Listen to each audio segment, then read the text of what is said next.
Guerra entre Hamas e Israel completa um mês. Estados Unidos da América volta a defender o projeto para a criação de 2 estados e o novo projeto de Joe Biden para a América Latina. Se você quiser ficar por dentro destes e de outros temas da geografia e da geopolítica, está no lugar certo.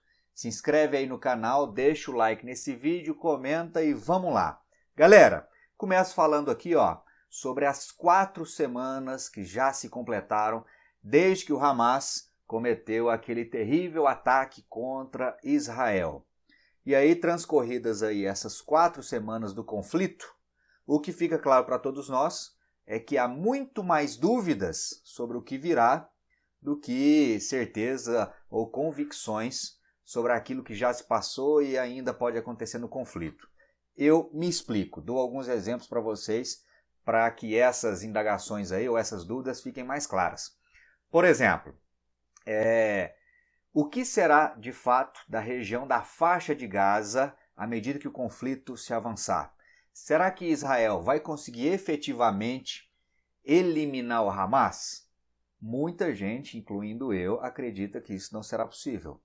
O Hamas, lembre-se, ele é muito mais do que um grupo de militantes fanáticos fundamentalistas. Ele é uma ideia, né? Só para vocês terem noção, os Estados Unidos, depois do 11 de setembro, ficaram por 20 anos no Afeganistão e não conseguiram eliminar o Talibã. Pelo contrário, os Estados Unidos saíram do Afeganistão, o Talibã voltou ao poder. E aí, por mais que o Hamas seja enfraquecido, e eu acredito que isso ocorrerá, falar que o grupo desaparecerá é algo que eu não apostaria. Além disso, outras dúvidas. Por mais quanto tempo esse conflito se arrastará? Será que teremos mais um mês de guerra? Será que atingiremos 1 ano ou mais? São dúvidas que dificilmente alguém sabe responder. Lembrando ainda que fica aquela incógnita, né? E os demais países da região?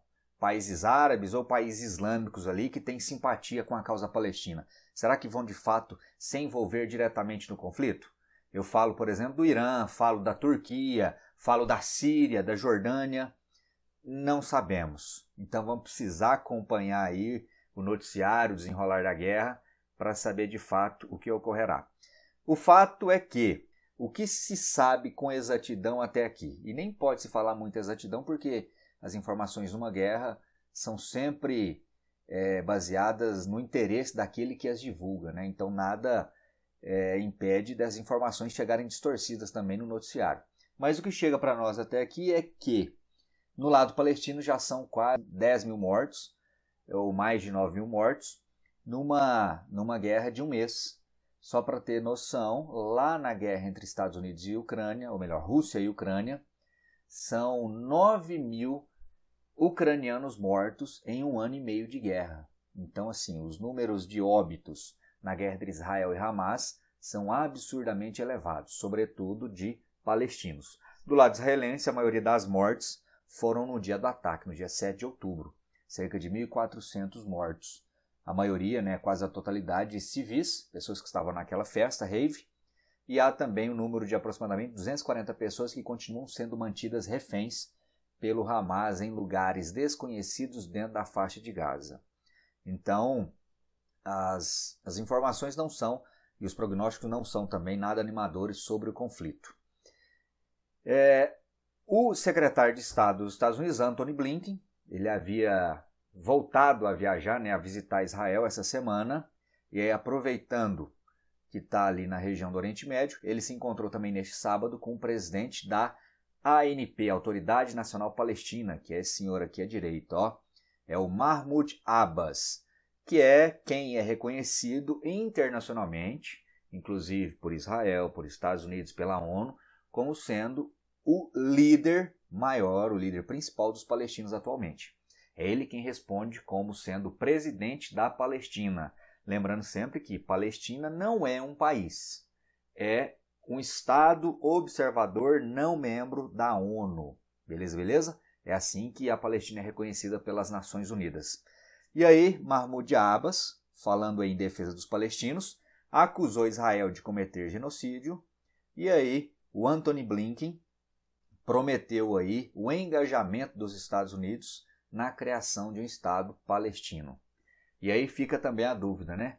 Como seria esse Estado palestino proposto ou oferecido aí como uma possível solução para a paz para os dois povos, né? Será que a Palestina seria a mesma, ou ocuparia o mesmo território que foi proposto pela ONU em 1947?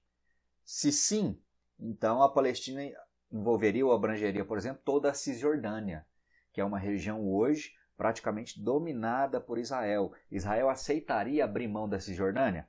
Ou a Palestina seria só a faixa de Gaza? Aí, muito provavelmente, os palestinos não aceitariam esse tipo de acordo. Enfim, a complexidade de propor atualmente a criação de um Estado palestino, ela continua sendo muito grande. Se há 70 anos a complexidade já era grandiosa, hoje é ainda maior, sobretudo aí por conta das emoções envolvidas na atual guerra. Beleza, galera?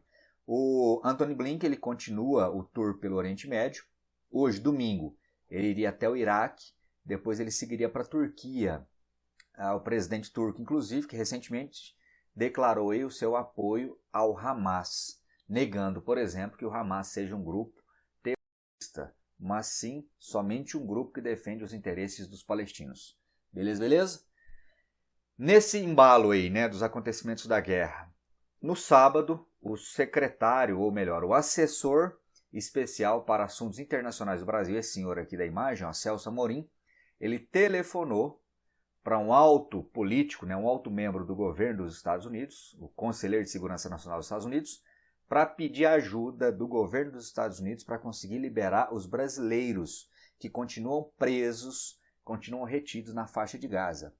Esse apelo se dá porque já foram aí 4 dias consecutivos, né? Quarta, quinta, sexta e sábado. 4 dias consecutivos que listas com estrangeiros autorizados a deixar a faixa de Gaza foram divulgadas e em nenhuma dessas listas constava o nome de brasileiros. Então daí a preocupação, né, e o senso de urgência do governo brasileiro em tentar aí várias estratégias para fazer com que esses cidadãos do nosso país saiam o mais breve possível e vivos, né, da faixa de Gaza. Daí essa ação do Celso Amorim.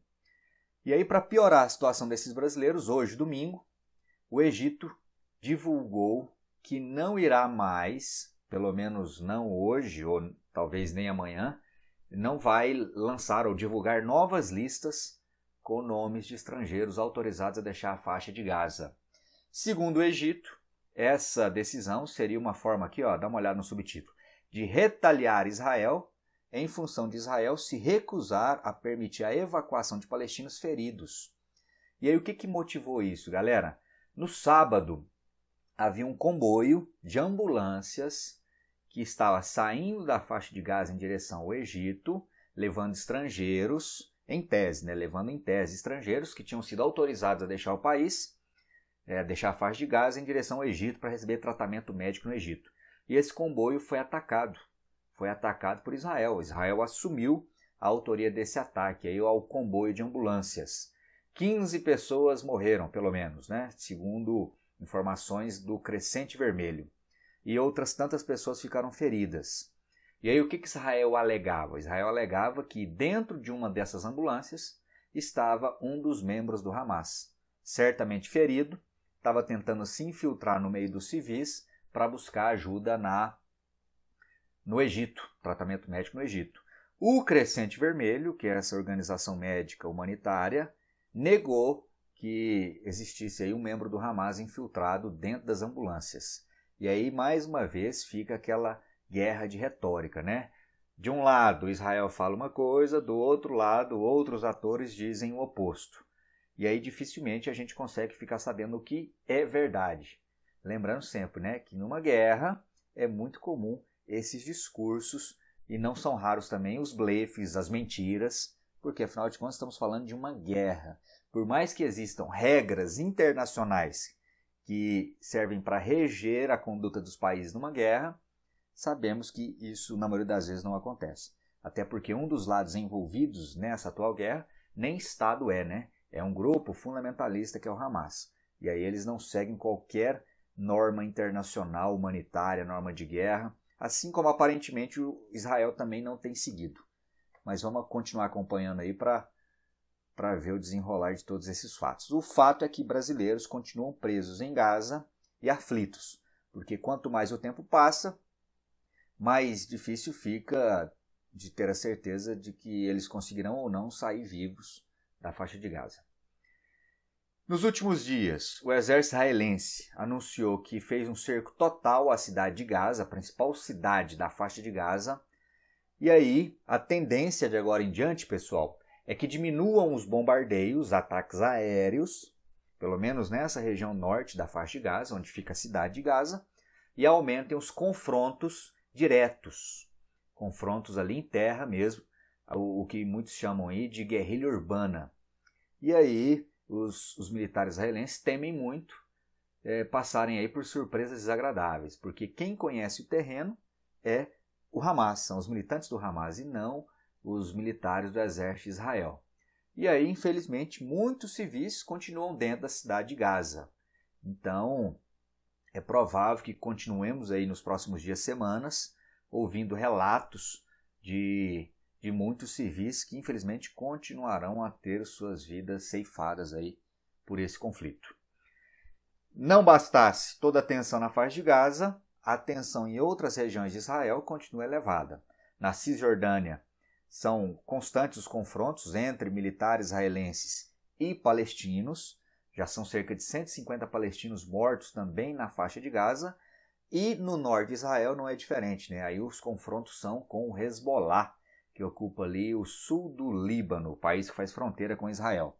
E aí nesse domingo, olha só, o Hezbollah anunciou que Israel, num ataque, acabou matando 3 crianças no sul do Líbano, o que tende aí a fazer com que a tensão aumente ainda mais, né? O conflito escale ainda mais.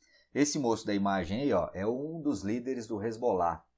2 dias antes desse ataque, né, na sexta-feira, ele havia feito um pronunciamento afirmando que o Hezbollah não tinha tido nenhuma participação no ataque do Hamas contra Israel, mas que, caso fosse necessário, o Hezbollah poderia entrar definitivamente no conflito para apoiar os irmãos palestinos. Então fica aí mais uma vez essa possibilidade, né? Hezbollah é financiado e apoiado pelo Irã. O Hezbollah mais uma vez vem aí com suas ameaças e promessas aí de talvez entrar na guerra. Vem prometendo isso faz tempo, né? Mas vai que daqui a pouco cumpre essa promessa. Então vamos continuar acompanhando isso aí também. E aí, mudando de assunto, galera, deixando um pouco aí a guerra entre Hamas e Israel, uma notícia aqui sobre a nossa política continental. Os Estados Unidos, na última semana, presidido aí pelo Joe Biden, anunciou um novo projeto para as Américas. E aí, a que se deve esse novo projeto dos Estados Unidos para os países latino-americanos? Isso se deve à constante ameaça e aumento de influência chinesa no nosso continente. O projeto tem nome, dá uma olhada aqui, ó. Parceria das Américas para a Prosperidade Econômica. Ou seja, os Estados Unidos vendo uma presença cada vez mais marcante da China em muitos países latino-americanos, está tendo aí que criar uma nova estratégia para se mostrar presente e, de certa forma, impedir um avanço ainda maior, uma influência ainda maior da China aqui nas bandas da Latinoamérica. Dá uma olhada aqui nesse segundo parágrafo que eu separei para vocês. Biden e líderes de outros 11 países, quais seriam os outros países? Barbados, Canadá, Chile, Colômbia, Costa Rica, República Dominicana, Equador, México, Panamá, Peru e Uruguai. Percebeu que o Brasil não esteve presente, né? Não foi representado aí. Anunciaram planos para impulsionar o crescimento e fortalecer cadeias de suprimentos críticas, com foco inicial em energia, semicondutores e suprimentos médicos. Então fica aí essa notícia também relacionada à geopolítica do nosso continente. Seria essa talvez uma reedição daquela velha doutrina Truman, lá do século XIX? A América para os americanos? Não sei. Vamos acompanhar, vamos aguardar aí e a gente volta a repercutir isso aqui também no canal. Beleza? E para encerrar, no sábado, o presidente ucraniano se encontrou em Kiev, capital da Ucrânia, com a presidente da Comissão Europeia, Ursula von der Leyen. E aí, entre os assuntos debatidos, estava, por exemplo, a queixa do Zelensky, afirmando que a guerra entre Israel e Hamas tira o foco da guerra da Ucrânia. E acho que ninguém vai discordar dele, né? Vocês aí têm percebido isso no noticiário, né? Até mesmo nos meus vídeos aqui, ó. Falamos muito mais da guerra entre Israel e Hamas do que de outros temas. Acaba que a guerra entre Israel e Hamas dominou a pauta aí dos noticiários da geopolítica internacional. Mas o assunto principal que foi debatido entre os dois é a possível entrada da Ucrânia na União Europeia. Muito provavelmente, neste mês de novembro, a Comissão Europeia vai votar pela possibilidade aí dos ucranianos serem parte ou passarem a fazer parte da União Europeia. Seria aí, caso aprove-se o nome dos ucranianos, o 28º membro da União Europeia. Lembrando que já foram 28 membros, né? Mas o Reino Unido saiu. E aí, se a Ucrânia entrar, o bloco voltará a ter 28 países. Vamos acompanhar também, ver se isso se efetiva. Caso isso se efetive, aí definitivamente a Ucrânia sairá da alça de influência da Rússia, que é o que já vem acontecendo há pelo menos uma década. Beleza, galera? São esses assuntos que eu queria trazer para conversar com vocês. E aí, caso você tenha dúvida, caso você tenha algo a contribuir, escreve aí nos comentários, a gente vai conversando. Falou? Deixe o like ou o dislike caso não tenha gostado e nos vemos em breve no próximo vídeo. Até lá, um abraço.